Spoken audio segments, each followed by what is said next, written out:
Hello and thank you all for joining us today for this Educational Innovize webinar. My name is Brett Sangley and I'm part of the product management team here in the Innovize Monrovia office. Today's webinar is about water distribution system assets, specifically valves and hydrants. You'll hear about why it's important to have a plan in place as well as some ideas that might help you better manage your assets. As always, we want you to be involved in this presentation and welcome your questions. You can use that chat window and please address your questions to the whole panel when you chat, and that way it'll ensure that at least one of us will see it. We'll try to answer those questions along the way, and we'll definitely take time at the end to answer questions as well. This webinar will be recorded, and we'll be sure to send out an email to all the registrants with a link to the video. One more note, for those of you who may not be familiar with Innovize, we have a long history of providing high-performing software solutions. Our intention is to make sure that in your work you can design, model, review, and manage with confidence. This means that we strive to provide excellent customer service and support, and that we offer continuing education opportunities like these for engineers in our industry. Now, on with our presentation. I'd like to introduce our presenter. Today's first presenter is Dave Lewis from Walks Water Services. Dave Lewis has been in the infrastructure mapping and GIS industry for more than 20 years, and he has a bachelor in computer science leveraged for software development and geared towards photogrammetric and civil engineering, water infrastructure mapping, system integration, and information provisioning systems. He has managed several statewide enterprise GIS initiatives and likewise numerous county and municipal programs focused on water and wastewater applications. Currently, Mr. Lewis is a senior account manager for Walks Water Services. Acting as an industry analyst for many years, he brings a wealth of knowledge and experience in areas such as condition assessment, asset management, and physical asset rehabilitation. After we hear from Dave, we'll hear from Keith Hodgson. Keith Hodgson is a PE and has over 20 years of diverse experience in water distribution, sanitary sewer, and environmental engineering with a specific focus in computer-based modeling applications. He received a bachelor's in civil engineering from Worcester Polytechnic Institute and a master's in civil engineering from the University of Oklahoma and is a registered professional engineer. Mr. Hodgson is directly responsible for sales, marketing, technical support, and client service for Innovize's Southeast region. In addition to full-time position with Innovize, he also serves as a civil engineering officer in the Vermont Air National Guard. Go ahead and take it away, Dave. So can we see? We're good to go? Yep. All right. So this is George Hawkins. If you don't know George Hawkins, he is the soon-to-be former general manager at DC Water. Great man. Genuinely cares about the people he serves and employees at DC. I had the great pleasure of hearing him at he gave a keynote at the Water Summit, the American Water Summit in Dulles, and he was telling this story that I'm going to butcher for you right now. He was talking about a dirty water complaint. And he went out to the site, and he actually brought the customers water. And he talked to them about the things they were doing, like flushing, to restore the water to the quality that they expected.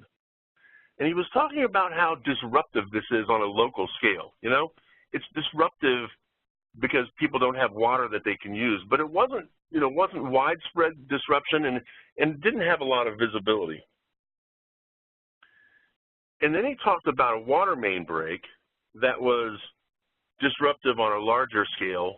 There was people that didn't have water, and again, he went out to the site and he brought water to the people and talked to them about when they'd be back up in service. And he said it was disruptive because it was damaging other infrastructure. So it was disruptive on a larger scale. It wasn't just the people who were out of water now. Now it was people in the neighborhood too, or neighbors, and so it was more disruptive. And then he talked about another water main break that was disruptive on a larger scale. So there were people that didn't have water, and again, he went out to the site and he talked to people and he brought water to people, but it was disruptive because it snarled traffic in Washington, D.C., you know, and it was disruptive because it had visibility too, because you had to route people around this, you know, this snarl of traffic, and it was on TV. I mean, there was helicopter, and the hook in George's story is he stops and he says, "Look, folks, that's what I did yesterday." He said, "Our infrastructure is literally crumbling beneath our feet," and I think that's a good taking off point for our discussion today about asset management and asset inventories and valves and controlling the pipe network in particular. And so I'm going to draw your attention to 3 studies. The first one is the 4369 WARF study, where they talk about how having an asset management program in place that focuses, that has some focus on valve management can lower the costs of the consequences of failure, okay, by allowing crews to quickly isolate water main breaks. And then I'm going to draw your attention to a newer study, 4451, that gives you a triple bottom line way of approach to estimating those costs, okay? Now, we're not going to focus on societal or environmental costs today. We're going to look at collateral damage, all right? And then I want to draw your attention also to an older study from the Utah State Buried Structures Lab, and you get a feel from this study for when various materials have a tendency to fail, when, okay, and at what rate per 100 miles. So with that said, let's talk about risk for just a moment. We have a short agenda. Risk, probability times consequences. Those consequences can be surrounding infrastructure. It can be, it's the water, you know, the water infrastructure itself. It's not having water. It's not having quality water. It's damage to homeowners. It's so many things, in fact, that the list is huge. From paying construction contractors to your own labor and equipment, and there's just a lot of costs associated with this. In fact, if you look at the 4451 study, they'll say that the direct cost to the utility, if you take that times 4, that's probably where you're going to land in terms of the actual cost, including societal and environmental costs. We can push back against risk. We can push back on the probability of failure through rehabilitation and replacement. And we can push back on the consequences of failure also. And we're going to look more closely at pushing back against those consequences. Control. Think about valves as controlling the pipe network. If you have a lot of system control, or rather very little system control, then you have higher consequences of failure. If we can make an increase to how well we can control the pipe and where water goes, then we can reduce the cost of those consequences.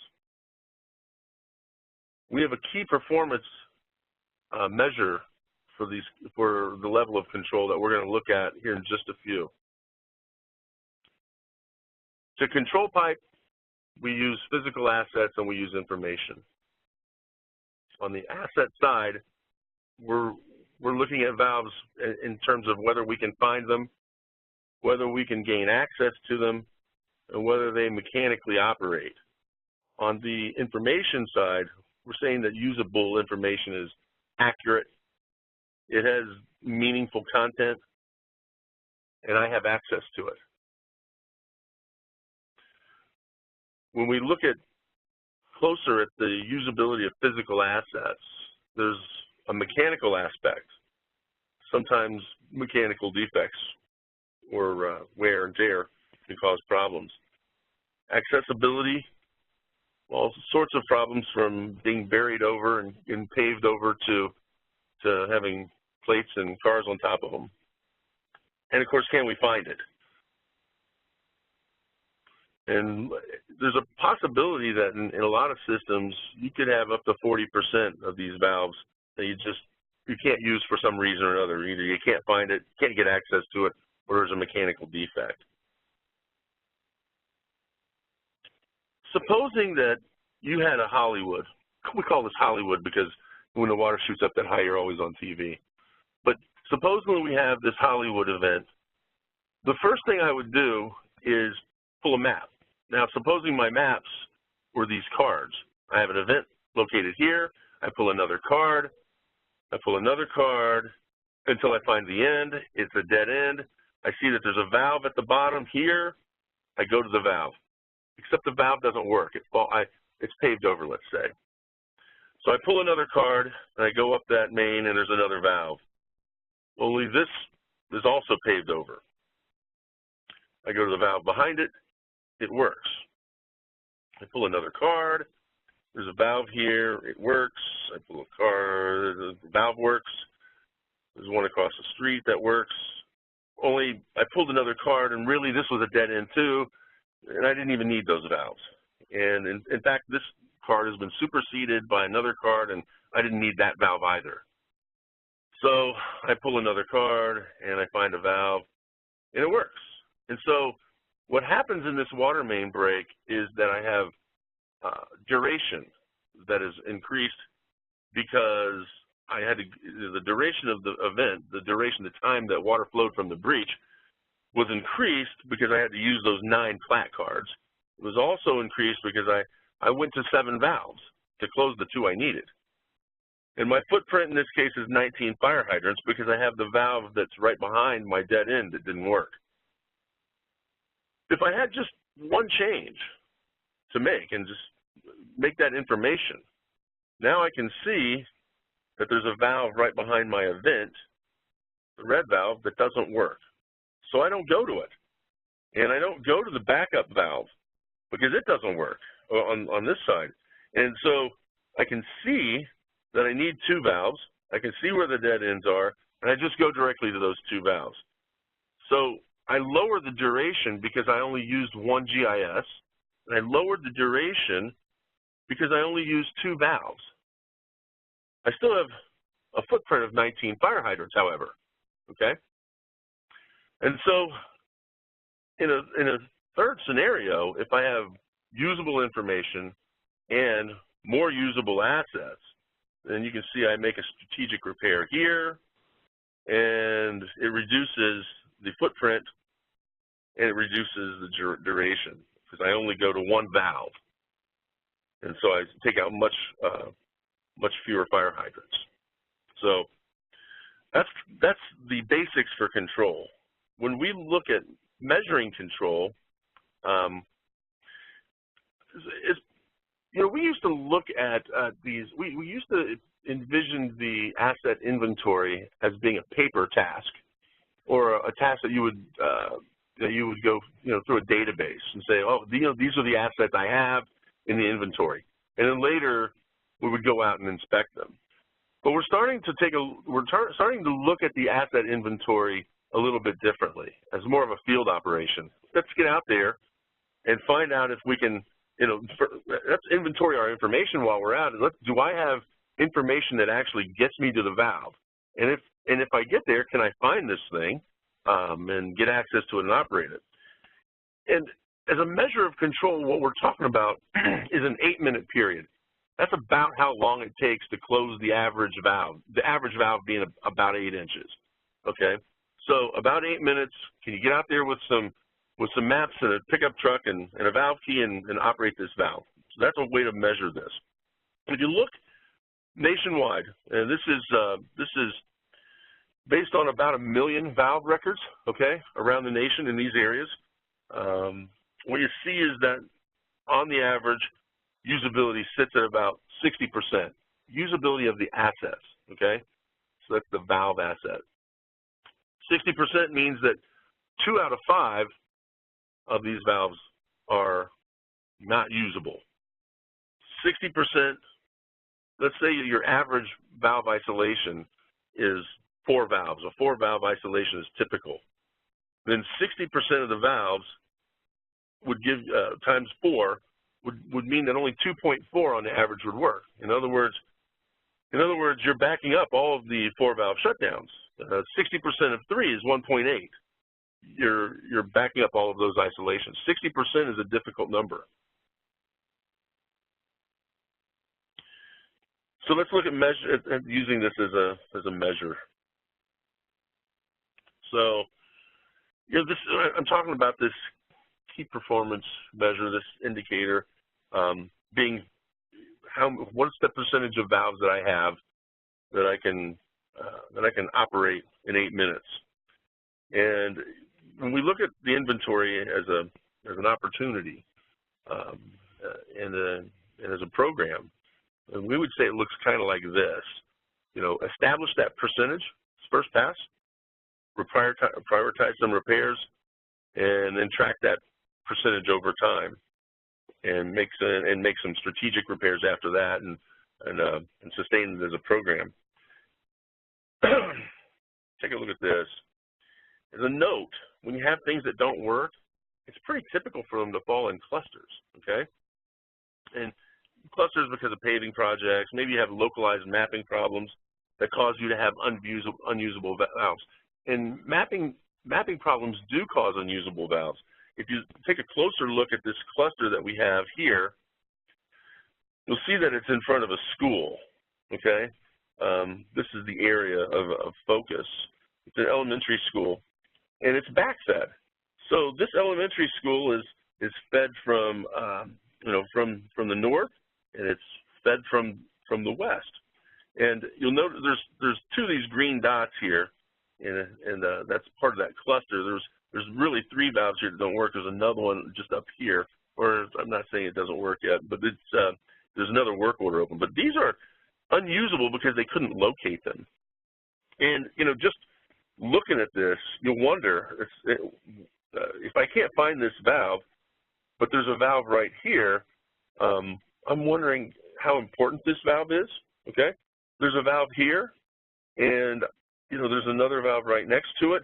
And if you look at this thing, these valves that were called or we can't locate, we sent a crew out to find this valve, and this red X that you see, the red X is the GPS point projected. Okay, so we know where the guy looked for it, and he went out there and he just couldn't find it, and he looks like he was looking reasonably close, so where it probably should be, or at least where the mapping shows it.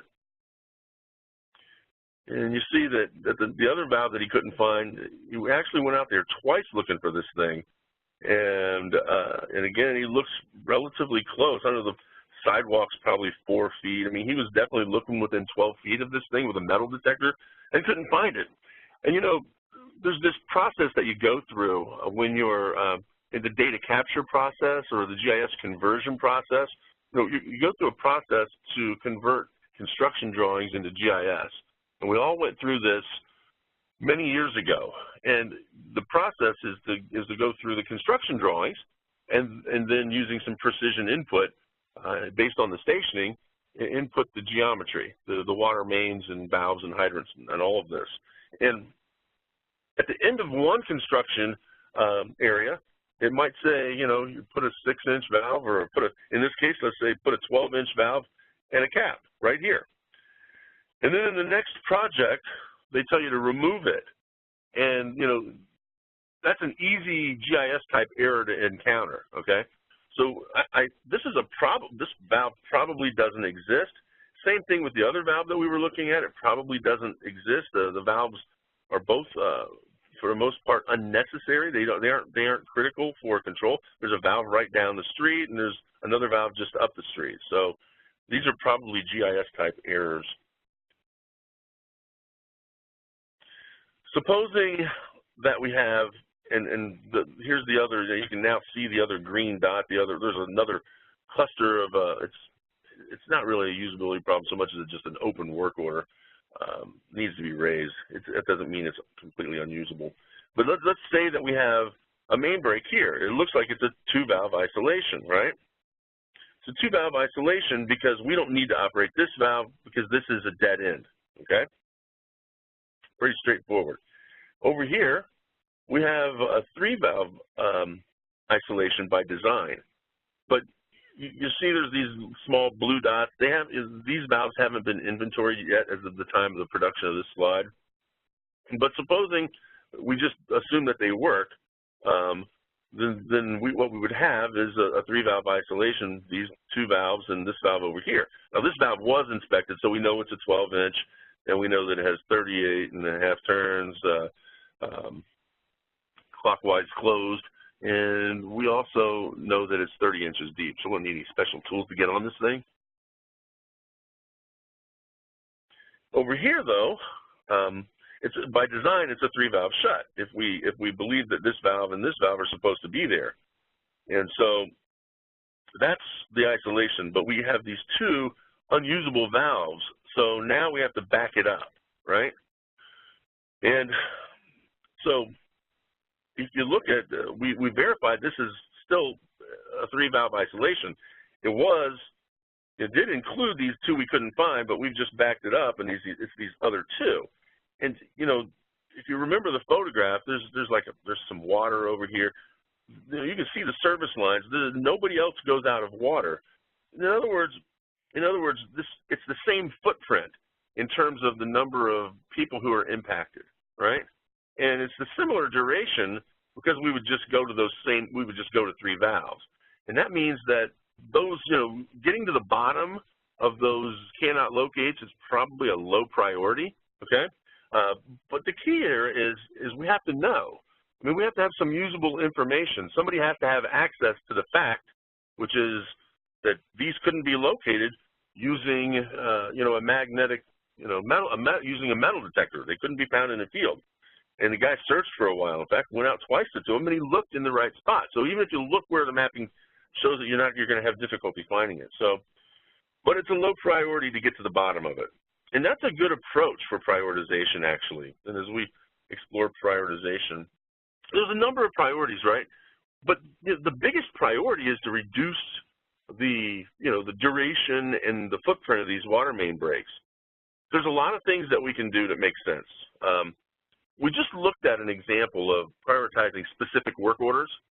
And here's a technique for you. In ArcGIS 10, and most of us are using that, if you convert your geometry to the local government data set schema, then a whole lot of the bells and whistles that are free start to work. So if you do that, for example, one thing you can do is run batch isolation. Let me talk about that for just a moment. Batch isolation.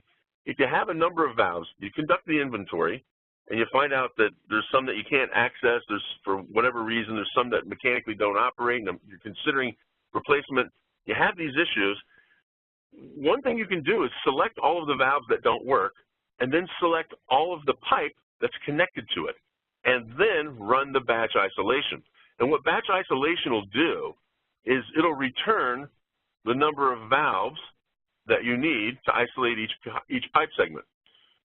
So what you want to do is look at the big isolations, right? Those have to be priorities. And in fact, that's, there's three priorities I've listed here.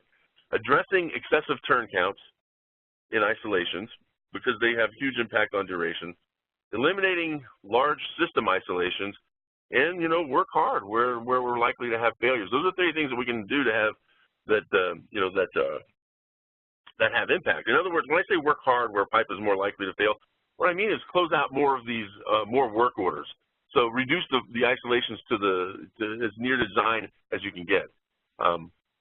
You want the smallest footprint and you want the smallest duration when you know the pipe is likely to break. It's just a wise move. So here's some turn counts. We recorded, I can't tell you exactly how many records are represented here. Probably because of the size of them, and I know the client, it's probably about 1,500 or so. If I drew a line somewhere underneath of 100 turns, going upward to 400 turns, I would say that over that line, those isolations may not be practical, but just because of the turn count. So look at the 36-inch. With a 36-inch valve, when you see these low turn counts on the 36, I'm thinking that's a butterfly, right? And then we start getting into these 2-point-something to 1 turn ratios, 3-point-something to 1 turn ratios, and then you get into the 4 to 1s. And these when you start getting in the vicinity of 4 to 1 turn count, that's probably an enclosed gear. It's in a case. It's real easy to swap out 4 bolts, pull it off, put something in that's has better turn counts. I mean, look at this over here, 42-inch with 800 plus turns. Now, if water's flowing from the breech and I got to get 800 turns on a 42-inch, I'm probably only going to get about 11 turns a minute on this thing. And that's that's doing it safely using a microprocessor controlled hydraulic valve turning machine. At 11 turns a minute, that is forever. While water is flowing from the breech, that is forever. It's over here on the 36-inch, we're talking over an hour and a half to get this closed, and that's without water flowing. When water's flowing, the torque increases, right? So be mindful of that. That's one thing we can do is swap out some gear cases where the turn counts are just excessive, and that'll save us time. Another thing we can do is just eliminate large isolations. This is a picture of a 33 valve isolation before making any repairs. After prioritizing, repairs, we have these, what is it, A through G. After prioritizing repairs, we reduced it. So, here's a segment with 6 valves to isolate. 6 valves, this is large diameter main, by the way. This pipe running through the middle is 60 inches. A 6-valve isolation on 60 inches. So, you've got the 60-inch valves that you got to deal with, but you also have, some sideline valves that are attached to it. Here's a 7-valve isolation, smaller diameter, a 5. So we're taking the 33 and just reducing it. We found, here's 11. The 11 is too big. We might want to consider adding some valves here. I know there's some software solutions for identifying where you should add valves, and it's a good practice to evaluate that if you have the data. And of course, we can work very hard when we know that there's some potential for these things to fail. So cast iron pipe, 50% of all the failures we're going to have, roughly 49.8, are going to occur in this 41 to 60 year range. Supposing I'm going to do an asset inventory and I got mostly cast iron pipe or pockets, then I'm very interested in this 41 to 60 year old pipe, because if you look at the study, what you find is that it's 50%, but it's also at a rate of about 28 per 100 miles. And that's a lot of water main breaks, 28 per 100 miles on the 41 to 60-year-old cast iron pipe. It's huge, and so I'm very interested in that. I'm also very interested in controlling this. This is just concrete pressure pipe, the way they've annotated it to CPP, but almost 60% in the 21 to 40 year range. It's approaching infant mortality in terms of age, right? So I'd be very interested in being able to control that group. And on PVC, of course, we have the 0 to 20, and then the 20, anything under 40 years old. You'd be very careful about controlling it. So you can have some overall tactics that make sense, right? And so anyhow, but back to usability. What would be a good, if you're doing an asset inventory and you find out that randomly, and with a couple of clusters here and there, you address the clusters, of course, but randomly you've got 80% usability. What makes sense? And here's another note too. If you run the batch isolation on all the valves in your network, it'll give you the average isolation, right? Because you just assume everything works. Yeah. So anyhow, if your average isolation is four valves at 80%, that's 3.2 valves that are going to work, probably. In other words, you're going to have 3 working valves and a 20% chance that the fourth is going to work. And another way of saying that is 20% of the time, all 4 valves are going to work. So think about it in terms of water main breaks. Supposing I had 100 water main breaks. If 20% of the time all 4 valves work, then that means 80% of the time I'm actually backing up the isolation, okay? So that's 80% usability. If I make a small change to 90, 4-valve isolation, that's 3.6 valves would work. Or in other words, there's a 60% chance that the fourth valve will work. Now, it's important to note because, you know, it's 10% change in usability turns into a 40% change in the probability of whether or not you're backing up that isolation, right? So you're backing up, in this case, you're backing up 40% at 90%, and at 80%, you're backing up 80. I hope that makes sense to everybody. Let's look at it closer, even still. So if a valve operation requires about 8 minutes, all in, to close it during an emergency, okay? This is an average valve. Then backing up a 4-valve shutdown is going to take 16 to 24 additional minutes, depending on whether you have a dead end involved and you don't have to operate something, or whether you just have to operate, you know, 2 more valves. And of course, if you didn't have good information, you went to the first valve that didn't work. So it cost you $58 to go to the first, or it cost you $58 a minute to go to the first valve. Then it costs you $58 a minute, you know, to go to the next ones. But let's just say that on the average, okay, 8 minutes is $466. We're either going to go and spend $928 up to $1,392, and we'll call it $1,160 as an average per valve, and that's an average cost in terms of the consequences of failure. If you take a look at the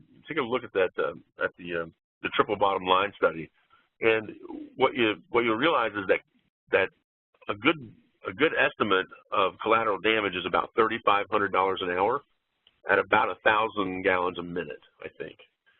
So $3,500 an hour of collateral damage.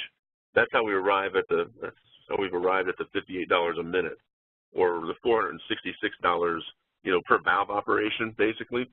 So, you know, response time would matter too, right? Someone sees water surfacing, and then an hour passes by before I get there. That's $3,500.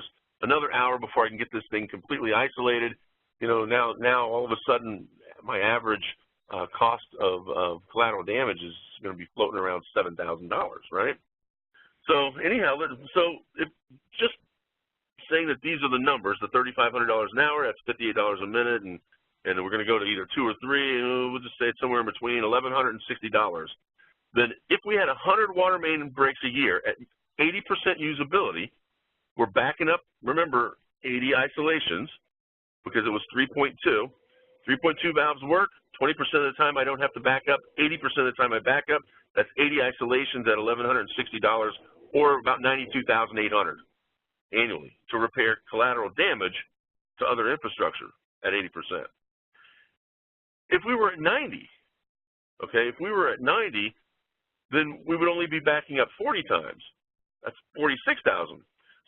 So a 10% change from 80% usable to 90% usable translates into a 40% change in how probable it is I'm going to be backing up the isolations, and that translates into a 50% change in the cost of the collateral damage that's caused by valves that aren't usable, okay? So anyhow, that's so one way, you know, supposing you haven't started an asset inventory, then one way you could tell where you stand is just to back the numbers out. You know, select some isolations, perform a test shutdown, and record the number of working valves. And then you know get the number of working valves, and you get the average, and then divide it by what your average by design should be. So you can run the calculation and see where you're at. And I would say that if you're If you're in the 80s, then there's some money to be picked up, right? If you're in the 70s, you're going to have significant problems. If you're in the 60s, you're going to have significant problems because you're just backing up every single shutdown. And if you're in the 60s, you know it right now because you're backing up everything. You would absolutely know. So anyhow, I guess that's probably a good place for us to stop. I'll leave you with a thought. The asset inventory is an opportunity. It's an opportunity to find out what you do have, what you don't have, what you can get access to, what you can mechanically actually operate, and if you take it that way, you'll be in great shape. And so thanks so much for your time and your consideration.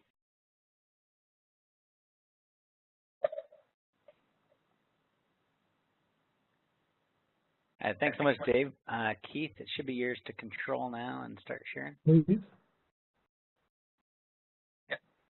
Yep. So anyway, thank you very much, Dave, for a very interesting presentation. So now Dave talked a little bit about how do we better manage our valves and hydrants and other assets. Once we have a better plan to manage those water assets, what do we do with that data next? Well, we want to plan for the future. A lot of existing Innovyze clients have, and other utilities have developed a water distribution model using a product like Innovyze's InfoWater. Especially when you get good hydrant and valve data, a lot of utilities are looking at implementing a unidirectional flushing program. So they want to develop a flushing program that improves system water quality as well as improves hydraulics. And then also, what it really comes down to saving money is you want to look at asset prioritization and capital planning. And I'm going to talk a little bit about an Innovyze product called InfoMaster that once you have some better data on your assets, like your pipes, your pumps, your valves, your hydrants, like Dave was talking about, how do you use that data to make a better plan for the future? Well, InfoMaster is an Innovyze software solution for asset integrity management and capital planning. We call it a living and breathing software, and that the intent is that you may develop a capital plan today, go out and replace some mains, do some cleaning and lining, do some point repairs, and then look at InfoMaster as to how you want to use it in the future. It develops a defensible, repeatable capital planning process using risk-based prioritization, and is specifically designed for water and sewer utilities. But InfoMaster, the latest version, can also handle gas and electric and other infrastructure as well. So if you want to run the risk assessment and rehabilitation tools in InfoMaster on other utility or infrastructure systems, they're available as well. It is 100% GIS integrated. It works as an extension of Esri's ArcGIS desktop software to leverage any of your existing data, from work orders to GIS to CCTV information on the sewer side, to make better decisions for capital planning. So how does InfoMaster help?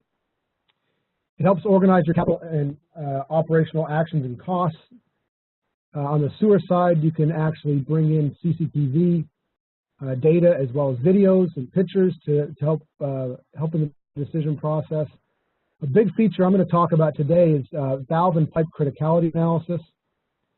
There are some reliability analysis tools that offer a number of different statistical methods to predict when a pipeline or other infrastructure is going to fail and look at available service life for your infrastructure.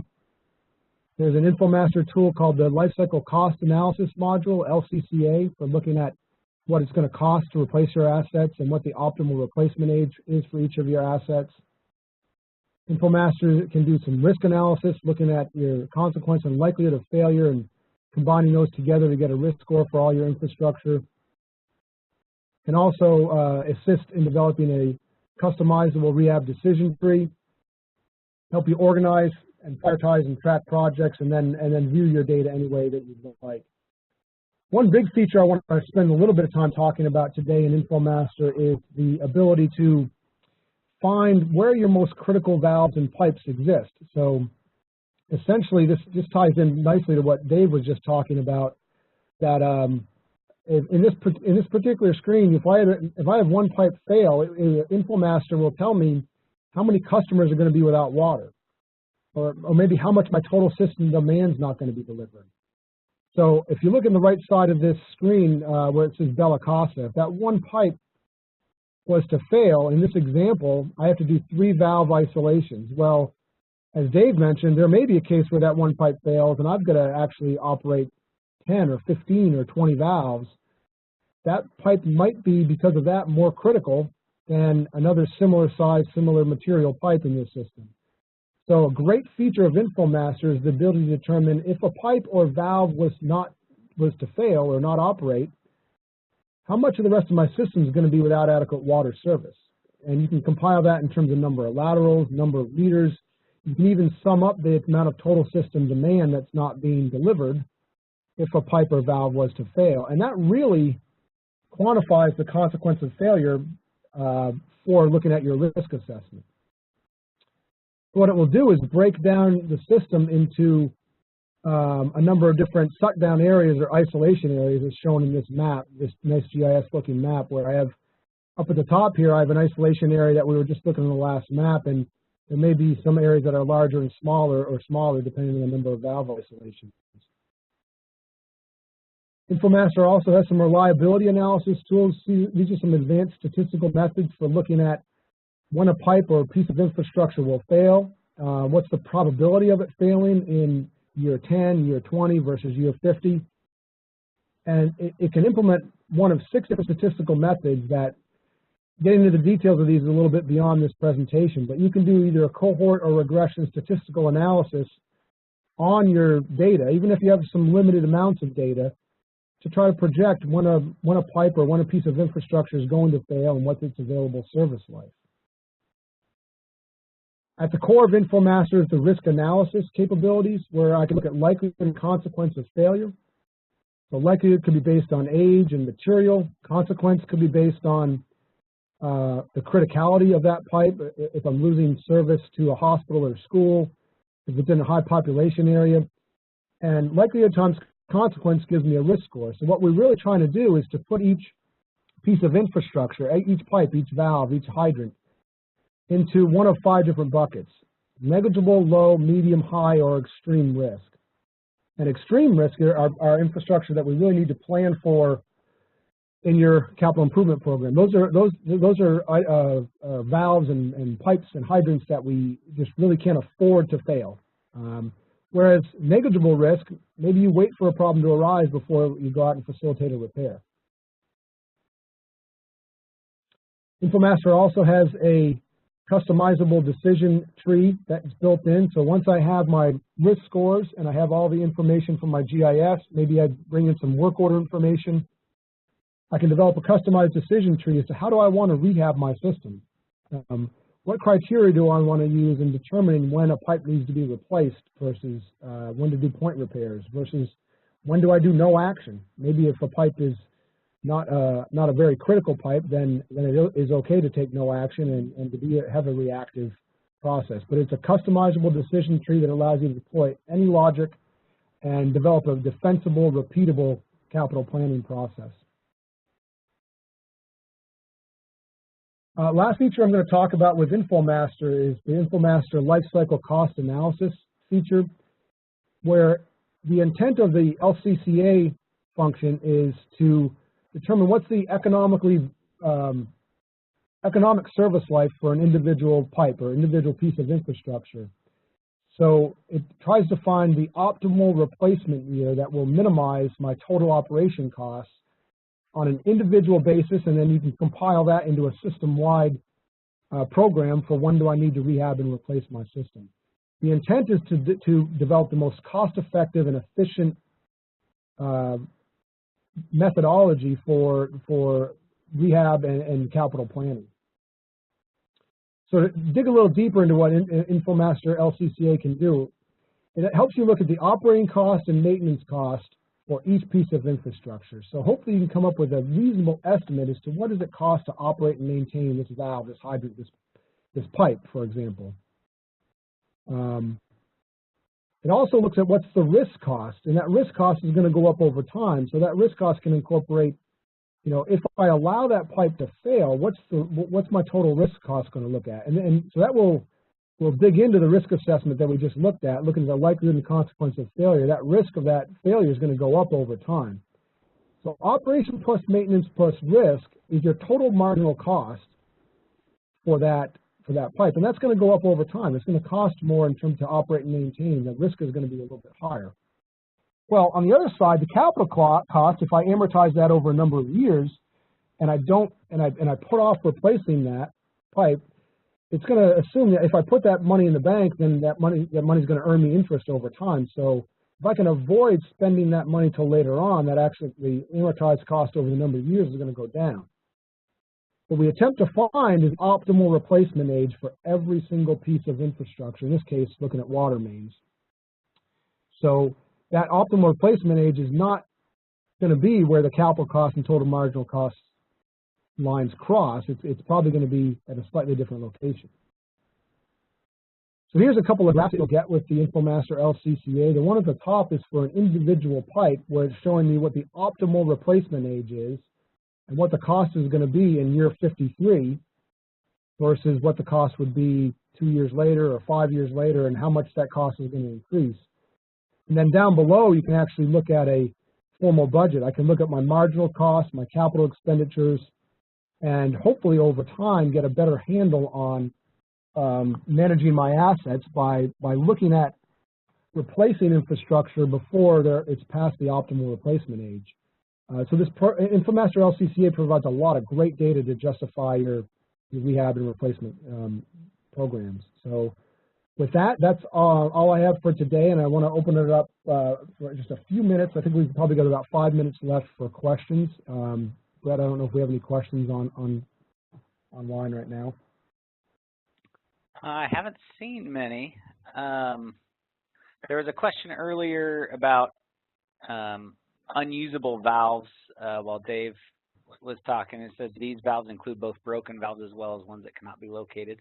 I think he then went in and kind of covered it already, so I'm not seeing any other main questions here. Okay, here's a question for you, Keith. Does InfoMaster integrate with CMMS programs like Lucity or CityWorks? Yes, it does. And if you'd like more information, you can certainly email me. But CityWorks, Lucity, Cartograph are all partners of Innovyze, where you can bring in work orders from those external applications for your InfoMaster analysis. And after you run the rehab plan in InfoMaster, you can actually export work orders out to those applications. We also have other clients that are using other work order systems like Maximo, Info-EAM. So it certainly can bring in data from those applications and export out work orders as well. So. Now, a question we get a lot that I want to make sure I clarify is that InfoMaster does work right inside of ArcGIS desktop. Any version up to the current version, which I think is 10.5.1. So that allows us to tap into all the spatial analysis and presentation tools that ArcGIS provides, in addition to the features I mentioned in InfoMaster. We are developing a version of InfoMaster that will work with ArcGIS Pro. That will be out in sometime in 2018. So that question comes up quite a bit. So. Another question, quick, Keith. I have clients interested in linking CCTV footage with their GIS. You mentioned InfoMaster is able to do it. Does it link to another file, or does this significantly slow down the program? It does not slow down the program because a lot of the CCTV data we see is going to be in the NASCO PACP format that we can directly import. And the videos themselves are not brought in to InfoMaster. They're basically just linked out to wherever they're stored on your network. But I have a particular client in North Carolina that one of the main reasons they bought InfoMaster was to help them better manage their CCTV data. So in addition to the risk assessment and rehab planning, that's really the feature that they wanted the most, because they had terabytes of CCTV data that was just sitting on their network, and they didn't have a good way to bring that into GIS and visualize that data. So whether it's in PACP format or another format, we can bring that into InfoMaster display and analyze that data and use those CCTV defects as part of your decision process too. So good question there. This presentation focuses a little bit more on the water side, but InfoMaster can handle water, sewer, or any other infrastructure assets that you want to analyze. So even if it's not wet infrastructure, InfoMaster can be used for those as well. All right, I'm not seeing any other questions coming in. Thanks everyone for watching this webinar on water distribution asset inventory. Again, we will push out the video as soon as it's ready. Thank you.